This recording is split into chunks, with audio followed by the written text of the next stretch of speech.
Students, तो देखिए हम लोग आज इंस्टॉलमेंट करने वाले थे, सिंपल इंटरेस्ट का आज हम लोग इंस्टॉलमेंट करने वाले थे, लेकिन क्योंकि हमें लग रहा था कि ये क्वेश्चन छूट रहा है, आपका इस तरह का क्वेश्चन छूट रहा है, तो इसलिए आज हमने उसे ब्रेक कर दिया है।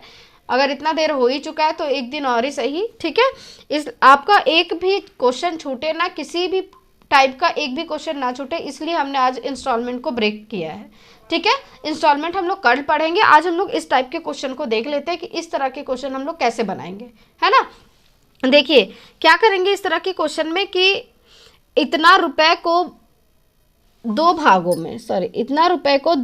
में इस प्रकार से उधार दिया जाता है कि पहले भाग पर 10% की दर पर 5 वर्ष का ब्याज, दूसरे भाग पर 8% वार्षिक दर पर 10 वर्ष के बराबर हो, तो दोनों भागों की राशि हमें निकालनी कि दोनों भाग में कितना कितना रुपया बांटा गया है, ये राशि हमें निकालनी है। अबे हमें पता नहीं है कि हमें कितना राशि, हमने पहले को कितना राशि दिया था, दूसरे को कितना राशि दिया था, ये हमें पता नहीं है। बस हमें दर और वर्ष बता दिया गया, यानी रेट और समय टाइम हमें बता दिया गया, लेकिन हमें वो चीज़ नहीं पता है अभी कि राशि कितना दी गई है, तो हमें वही चीज़ इसमें निकालना है, ठीक है।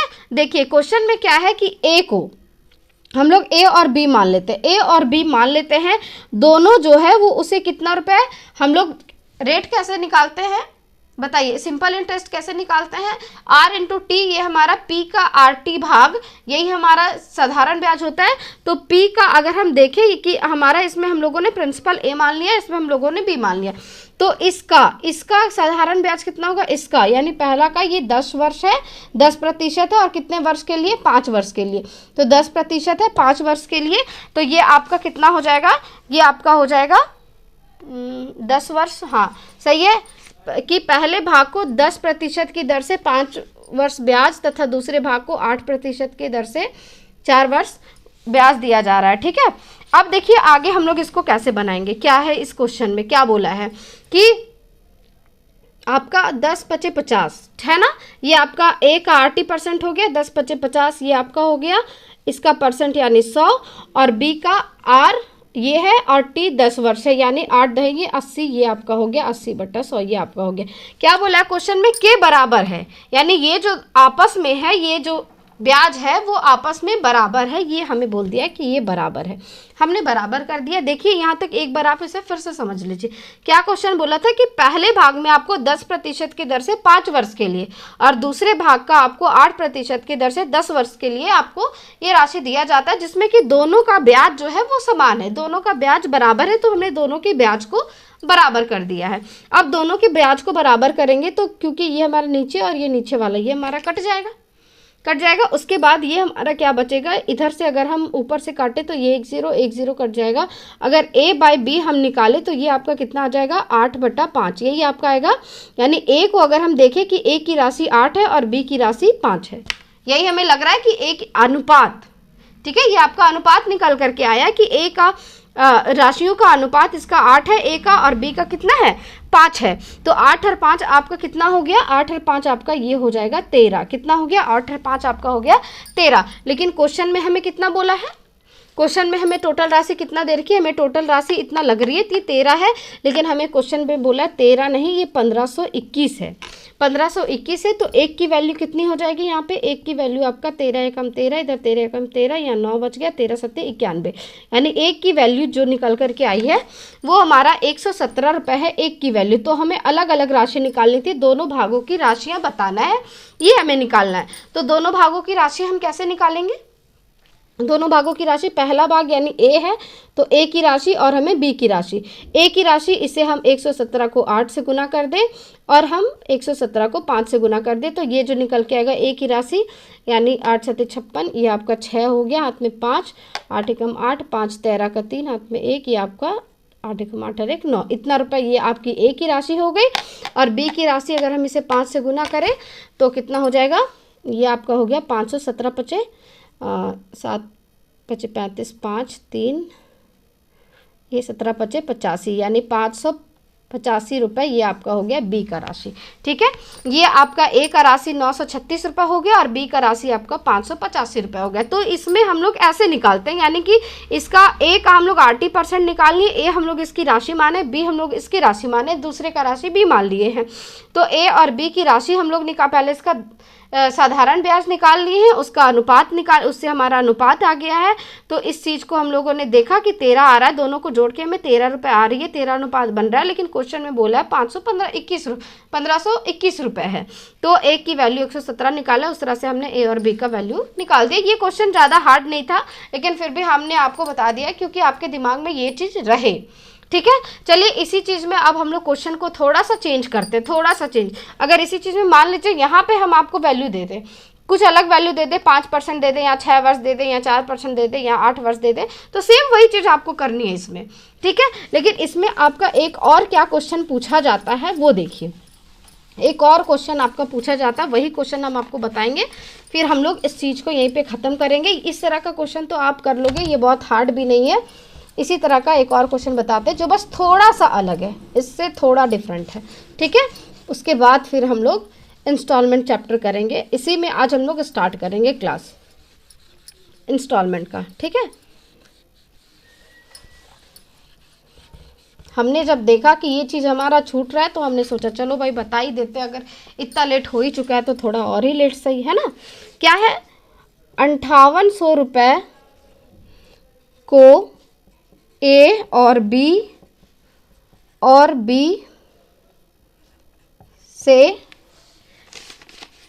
ए और बी को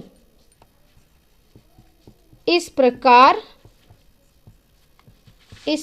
बांटा जाता है, इस प्रकार बांटा जाता है कि 15% की दर से पहले एवं दूसरे भाग की राशियां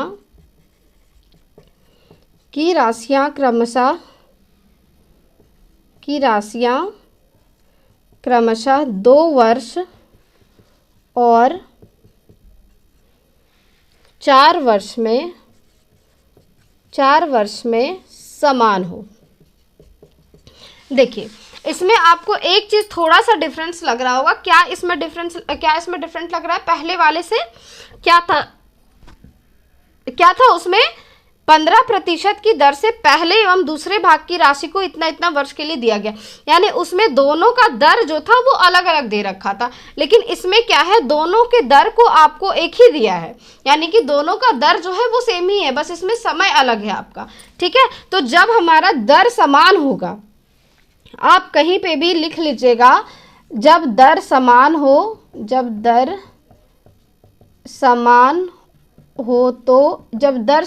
तो क्या करेंगे, उसमें हम 100 से लेंगे। कैसे लेंगे 100 से, वो देखिए। क्वेश्चन हम लोग कैसे पिछला क्वेश्चन के जैसा ही करेंगे, बस थोड़ा सा डिफरेंट होगा। जैसे हम लोग यहाँ पे लिखते थे 15 दूना 30, ये डायरेक्ट हम लोग ऐसा ही लिख देते थे, लेकिन इसमें क्योंकि दर समान है तो हम लोग 100 से लेंगे, यानी 100 से आगे। ठीक है, राशि को 100 मान लेंगे, उसके आगे ए और बी ये आपका हो गया। ये दोनों क्या आपस में बराबर है ना, बराबर है, बांटा जाता है, इस प्रकार बांटा जाता है तो दोनों राशि आपस में इसके साधारण ब्याज की राशि बराबर है। अब इसमें क्या है, 15% की दर से 2 वर्ष के लिए, तो एक बार 2 वर्ष के लिए, पहला वाला 2 वर्ष के लिए और दूसरा वाला 4 वर्ष के लिए। तो 2 वर्ष के लिए राशि कितना हो जाएगा, 15 दूना 30, इसका साधारण ब्याज 15 दूना 30 हो गया, यानी 30, और इसमें मूलधन को भी मिला दिया यानी 100, यानी यही चीज यहाँ पे लिखा गया, जब दर समान हो तो 100 से लेंगे, यानी 100 से 30 बढ़ा दिए तो वो कितना हो जाएगा 130, इसका हो जाएगा 130%, नीचे आपका 100 आ गया।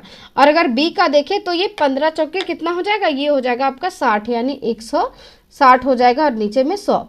इसी चीज को बस इसके बाद वही सेम ही चीज है। ठीक है, इसको यहाँ से काट दिए तो ये ए और नीचे में बी, ये आपका आ गया 16 और ये आपका कितना 13, ये चीज़ आपका आ गया 16 और ये आपका आ गया 13। अब कैसे करेंगे इसको, हमें क्या लग रहा है 16 और 13 अगर दोनों को मिला दे तो ये आपका हो जाएगा, ए का भाग 16 है, बी का भाग 13 है, दोनों को मिला दे तो हमें 29 रुपये लग रहा है। कितना रुपये लग रहा है? 29 रुपये। लेकिन क्वेश्चन में हमें कितना बोला है? क्वेश्चन में हमें 5800 बोला है।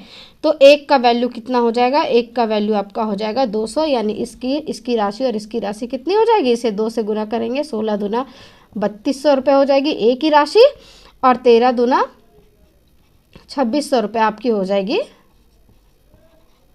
बी की राशि। 1300 और 2600 कितना हो गया आपका? 5800 रुपये हो गया। बस आपको इसमें यही चीज़ आपको ध्यान में रखना है कि आपको बस जब दर समान दिया हो तो आपको इसी तरह से करना है, 100 से आपको आगे लेना है। और जब दर अलग अलग दिया हो तो आप डायरेक्टली उसमें एसआई निकाल सकते हैं। ठीक है, डायरेक्ट उसमें एसआई करना है। बस यही चीज़ आपका छूट रहा था, इसलिए मैंने इंस्टॉलमेंट को थोड़ा रोक रखा था। अब हम लोग थोड़ा कुछ इंस्टॉलमेंट के बारे में भी जान लेते हैं, है ना।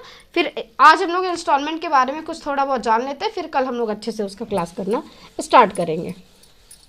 देखिए इंस्टॉलमेंट क्या है, ये चीज़ हम आपको थोड़ा अच्छे से बता देते हैं आज। देखिए तो इंस्टॉलमेंट के बारे में आज हम लोग थोड़ा सा पढ़ लेते हैं, उसके बाद कल हम लोग और अच्छे तरीके से करेंगे। इंस्टॉलमेंट का कल हम लोग शुरुआत करेंगे। बस आज हम इंस्टॉलमेंट के बारे में आपको थोड़ा सा कुछ बता रहे हैं, जो आप दिमाग में बैठा के रखिएगा ताकि कल आपको क्लास करने में आसानी हो और आपको अच्छे से समझ में आ जाए। देखिए इंस्टॉलमेंट क्या होता है? इंस्टॉलमेंट जो होता है वो आपका साधारण ब्याज में बहुत आसान तरीके से लगता है, क्योंकि साधारण ब्याज का जो राशि होता है, साधारण ब्याज जो होता है वो आपका प्रत्येक वर्ष समान होता है। जैसे मान लीजिए अगर 100 रुपये की राशि है ना, 100 रुपये की राशि है, या फिर ये आपका 100 रुपये की राशि, तो पहला वर्ष में तो ये 100 ही रहेगा, पहला वर्ष में ये आपका 100 ही रहेगा, है ना। 5 वर्ष में अगर हमको इंस्टॉलमेंट को वापस करना है या 3 वर्ष में करना है, तो अगर हमको 3 वर्ष में करना है और मान लीजिए आपको 8% के दर से करना है ना, 3 वर्ष में राशि हमें करनी है और 8% के दर से करनी है, तो पहला वर्ष में क्या हो जाएगा? पहला वर्ष में ये हमें 100 रुपये ही लगेंगे पहला वर्ष में तो ब्याज लगता नहीं है। दूसरे वर्ष में आपका क्या हो जाएगा? दूसरे वर्ष में अगर हम देखें तो 100 रुपये की राशि में दूसरे वर्ष में हमें कितना रुपये ऐड हो जाएगा? यानी 8 रुपया हमारा ऐड हो जाएगा। पहले वर्ष की राशि में 8 रुपया हमारा ऐड हो जाएगा, क्योंकि 100 का 8% कितना होता है? 8 हो जाता है। और फिर अगर हम दूसरे वर्ष में देखें, यानी ये पहला वर्ष, दूसरा वर्ष और तीसरा वर्ष, तो तीसरा वर्ष में क्या हो जाएगा? तीसरा वर्ष में यही राशि अगर पहले 8% था तो इसका भी 8% ही होगा, इसका भी तो 8% ही होगा ना, क्योंकि प्रत्येक वर्ष क्या होता है? साधारण ब्याज प्रत्येक वर्ष समान होता है, तो ये 8 ही होगा। लेकिन जब हम लोग उसे इंस्टॉलमेंट में करेंगे तो ये 8 और 8 ये यहाँ पे कितना रुपया हो जाएगा? ये आपका 16 रुपये हो जाए। अगर 4 वर्ष बोलता तो यहाँ पे जो है ये आपका 8 16 और फिर इसमें 8 जुड़ जाता तो ये हो जाता 24। फिर अगर 5 वर्ष बोलता तो ये आपका, अगर ये आपका 100 है तो ये आपका ये यहाँ पे 24 है, फिर इसमें 8 जुड़ जाता तो ये आपका हो जाता 32। यानी इस तरह से इंस्टॉलमेंट की जो राशि है वो इस तरह से बढ़ती जाती है। फिर इस तरह के क्वेश्चन को हम लोग कल आसानी से करेंगे और ये चीज़ आपको अच्छे से समझ में भी आ गया होगा। और कल आपको और अच्छे तरीके से किस्त का जो चैप्टर है हम लोग बहुत अच्छे तरीके से करेंगे, और किस्त के क्वेश्चन जो है वो एग्ज़ाम में पूछे भी जाते हैं। ठीक है, तो अब हम लोग मिलते हैं नेक्स्ट पार्ट में। तब तक के लिए थैंक यू सो मच। तो कल आप लोग इंस्टॉलमेंट के लिए तैयार एकदम रेडी होकर के आइएगा। ठीक है, तैयार होकर के आइएगा और एकदम अपने दिमाग को शांत करके आइएगा, ताकि हम लोग क्लास को अच्छे से कंटिन्यू कर पाएंगे। ठीक है, तब तक के लिए थैंक यू सो मच।